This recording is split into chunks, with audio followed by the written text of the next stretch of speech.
तो ठाकुरों ने भीम यात्रा का विरोध किया, उसको निकलने नहीं दिया और उन्होंने कहा पहले पुलिस परमिशन दिखाओ, और अल्टीमेटली वो भीम यात्रा वहाँ से आगे नहीं जा पाई। लेकिन कल जो ये घटना घटी, जब वो कलश यात्रा लेकर ठाकुर लोग दलित बस्ती में पहुँचे, तो दलितों ने बिल्कुल वो ही किया जो 14 अप्रैल को ठाकुरों ने किया था। उन्होंने कहा कि आप अगर ये यात्रा निकालना चाहते हैं तो आप भी पुलिस परमिशन दिखाइए, वरना हम ये कलश यात्रा नहीं निकलने देंगे।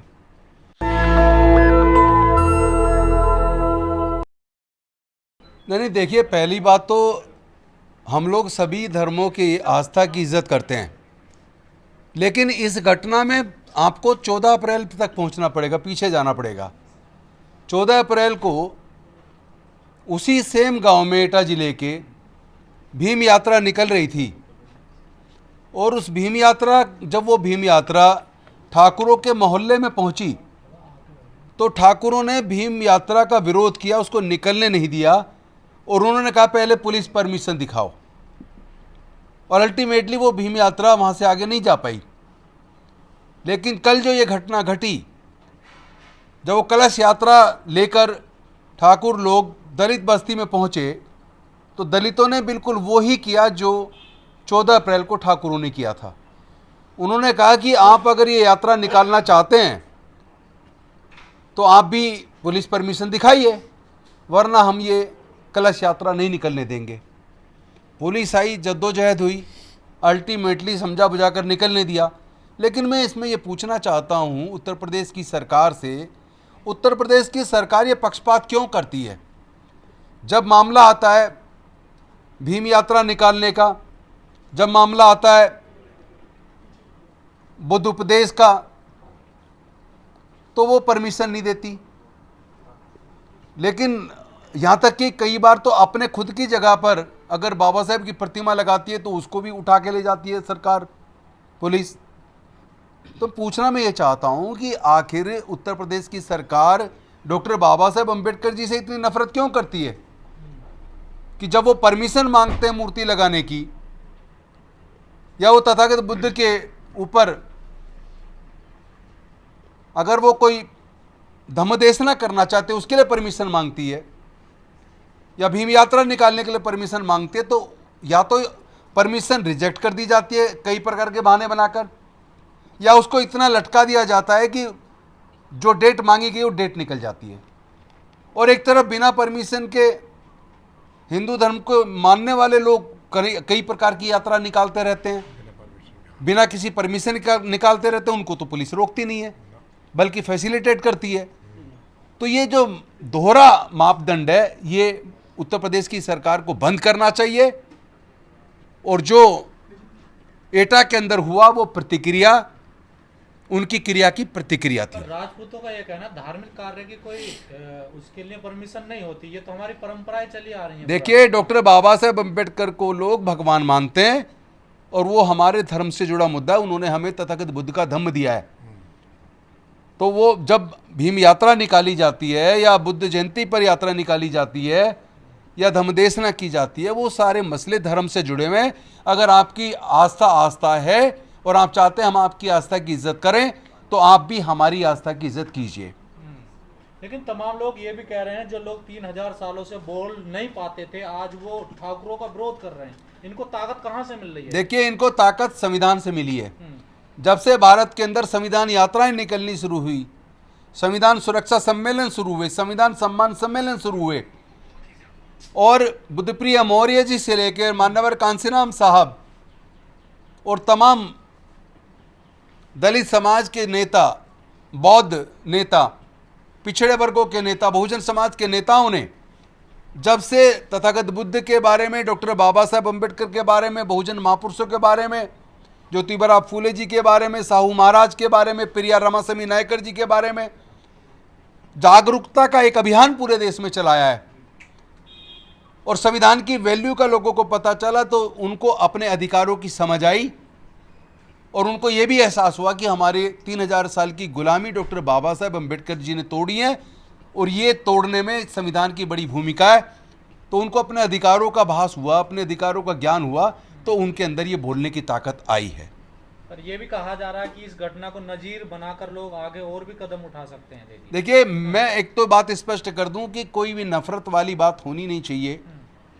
आपस में कोई ऐसी बात ना हो जिससे आपस में गृह युद्ध की स्थिति बने, आपस में लड़ाई दंगे की स्थिति बने, लोग मारे जाएं। शांति होनी चाहिए, लेकिन इसके लिए जरूरी है दोनों पक्ष को अपने दिल को बड़ा करना पड़ेगा, विशेष रूप से उस पक्ष को जो दबंग है, जो वर्षों से शासन करता है, जो तमाम संसाधनों पे काबिज है, उसको अपना बड़ा दिल करना पड़ेगा। अगर वो अपना बड़ा दिल नहीं करते, अगर वो मूंछ रखने पर हत्या करेंगे, अगर घड़ा छूने पर हत्या करेंगे, घोड़ा खरीदने पर हत्या करेंगे, मूर्ति छूने पर हत्या करेंगे, घोड़ी पर बारात निकालने पर हमला करेंगे, हमारी बस्तियों में आगजनी करेंगे, तो फिर इस क्रिया की प्रतिक्रिया तो होगी। इसका कोई दूसरा समाधान नहीं है। इसका एक ही समाधान है, वो हमारी आस्था की इज्जत करें, हमारे महापुरुषों की इज्जत करें, हमारे महापुरुषों की मूर्तियों को तोड़ना बंद करें, उनको अपमानजनक भाषा का इस्तेमाल करना बंद करें। तो हमारे लोग ऐसा कोई काम बिल्कुल नहीं कर सकते, क्योंकि हमारे लोग संविधान को मानने वाले हैं। वो तो कभी कभी जब ज़्यादा हमारे लोगों को प्रताड़ित किया जाता है तो कहीं ना कहीं युवाओं में गुस्सा आता है और वो फिर प्रतिक्रिया करते हैं। मीडिया इसको दूसरा रंग देना चाह रही है, जैसे आपने कहा ना, बड़े शांति से बातचीत हुई, फिर यात्रा निकली, लेकिन मीडिया ऐसा दूसरा रंग दे रही है कि वहाँ मारपीट हुई, झड़प हुई। नहीं, जो मीडिया दूसरा रंग दे रही है वो मनुवादी मीडिया है। वो मनुवादी मीडिया जिसने कभी अपने मीडिया में बहुजन समाज के लोगों को, SC ST OBC और माइनॉरिटी के लोगों को कभी भागीदारी नहीं दी है। उनके चैनलों में कहीं भी दलित, पिछड़े, वंचित वर्ग के लोग हैं ही नहीं। वो तो एक तरफा, चूंकि जातिवादी मानसिकता से ग्रसित हैं, स्वर्ण जाति का दम्भ उनके अंदर भी है, तो वो एक तरफा रिपोर्टिंग कर रहे हैं, उसकी परवाह करने की जरूरत नहीं है। लोग हमारे सोशल मीडिया के माध्यम से सच को जान रहे हैं, देख रहे हैं, और उस सोशल मीडिया के लिए मैं तमाम यूट्यूबर्स को धन्यवाद भी करूंगा और देश के लोगों से आह्वान करूंगा, मुख्य मीडिया चैनल को आप देखना बंद कीजिए और बहुजन मीडिया को आर्थिक सहयोग देके उसको मजबूती भी कीजिए। लेकिन सर 2017 में ऐसी ही शोभा यात्रा निकाली जा रही थी इसारसी के सब्बीरपुर में, वहाँ कई लोगों की मौत हो गई थी जातीय संघर्ष में। क्या उत्तर प्रदेश में फिर से शुरुआत हो गई जातीय संघर्ष की?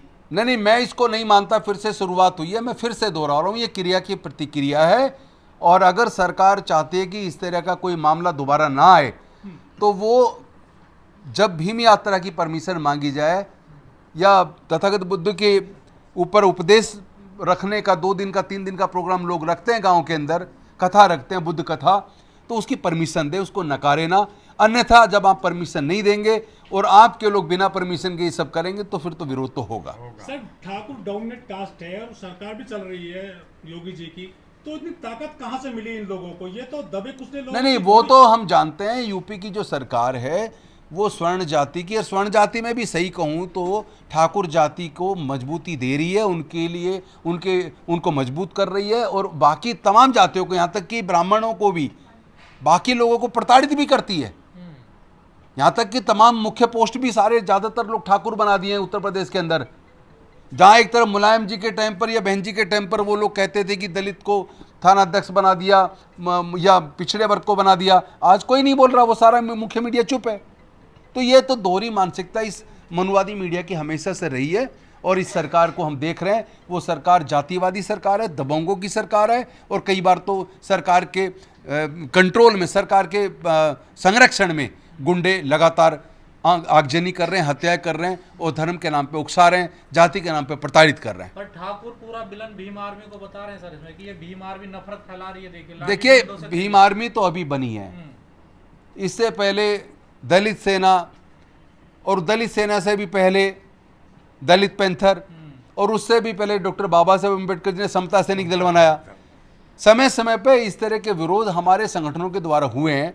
हाँ, इतना जरूर है चूंकि अब सोशल मीडिया आ गया है, तो आज जो प्रतिक्रिया करती दिखते हैं तो थोड़ा उसका प्रचार जल्दी मिलता है, और जिस वक्त ये दलित पैंथर का टाइम था, समता सैनिक दल का टाइम था, उस टाइम सोशल मीडिया नहीं था, तो उसको प्रचार नहीं मिलता था। लेकिन हमारे ये सब संगठन, चाहे वो भीम सेना हो, चाहे वो दलित, चाहे वो चाहे भीम आर्मी हो, चाहे समता सैनिक दल हो, दलित पैंथर हो, हम सब एक ही हैं, नाम अलग अलग है, अल्टीमेटली सारे हम लोग एक हैं। भीम आर्मी ने बोर्ड लगा दिया द ग्रेट जाटव का सर। नहीं, मैं इसका विरोध करता हूँ।